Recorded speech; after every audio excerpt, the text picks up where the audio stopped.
এর আগের দিন বলেছিলাম যে ব্যান্ডেজ পলিটিক্সের আমদানি পশ্চিমবঙ্গে করেছে কে, তার নাম হচ্ছে মমতা ব্যানার্জি। নন্দীগ্রামের সময় আমরা দেখলাম একটা ব্যান্ডেজ বেঁধেছে, পরে নির্বাচন শেষ, ব্যান্ডেজ খুলে গেল। যতদিন নির্বাচন ফলাফল ঘোষণা হয়নি ব্যান্ডেজ ছিল।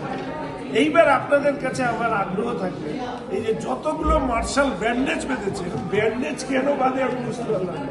পেটে পাততে পারতো মুচকে গেলে ব্যান্ডেজ বেঁধেছে।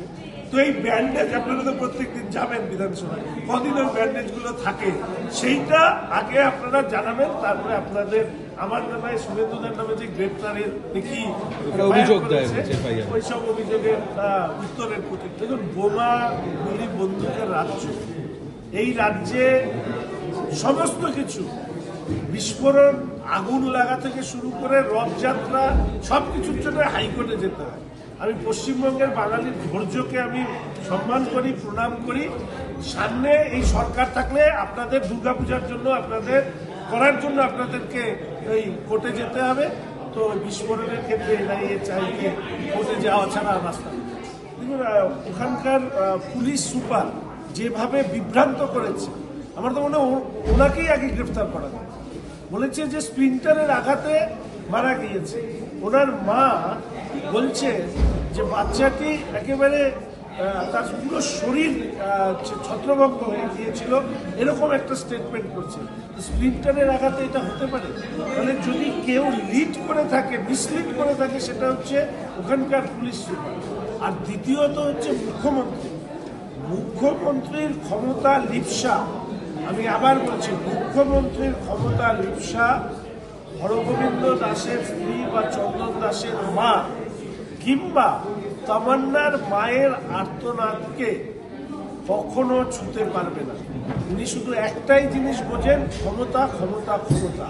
ফলে ক্ষমতা পিপাসু এই মুখ্যমন্ত্রী নিজের অপরাধকে আড়াল করতে, নিজের ব্যর্থতার দায়কে এড়িয়ে যেতে বিধানসভার অভ্যন্তরে তিনি নীরব ছিলেন। পুকুর ভরাট নিয়ে আপনি বিধানসভাতে উত্থাপন করেছিলেন। গতকাল দেখলাম মুখ্যমন্ত্রী বলছেন যে পুকুর ভরাট হলেই আমরা কড়া ব্যবস্থা নেব, স্ট্রং অ্যাকশন নিতে বলেছেন। আমি গতকাল এই কথা বলেছি যে মুখ্যমন্ত্রী বলেছেন ভালো বিধায়কদের পুরস্কার দেবেন, তারপরে কি কর্মচারীদের দেবেন। আপনারা যদি ওনার ঢাক ভালোভাবে পেটাতে পারেন তাহলে আপনাদেরকেও দেবেন।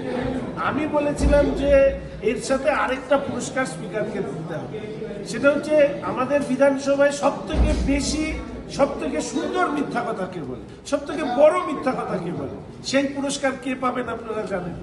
স্পিকার সাহেবও জানে, অন্যদের জন্য খুঁজতে হবে। কিন্তু আমাদের বিধানসভায় সবথেকে বড় মিথ্যুককে, এইটা খোঁজার জন্য স্পিকার সাহেবকে কোনো ধরনের পরিশ্রম করতে পারবে না। ফলে এই বিধানসভায়, এই সদনে আমি প্রশ্ন তুলেছিলাম যে আমাদের ২ পরগনায় কতগুলো পুকুর রয়েছে, জলাশয় রয়েছে।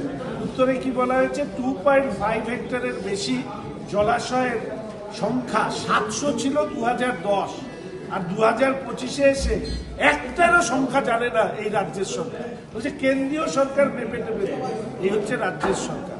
সাথে বলেছিলাম আপনারা তো দেখান না, তাহলে আমি তো পুরস্কার দিতে পারবো না, ঢাকা পিটাতে পারবেন না আপনারা আমার জন্য। জায়েন্ট সিং পুকুর বুঝিয়ে 4 তলা বাড়ি বানিয়েছে, আজ পর্যন্ত ভেঙেছে। এই তো হচ্ছে মুখ্যমন্ত্রী। বাংলা খবর, আপনার রাজনীতি, আপনার আওয়াজ।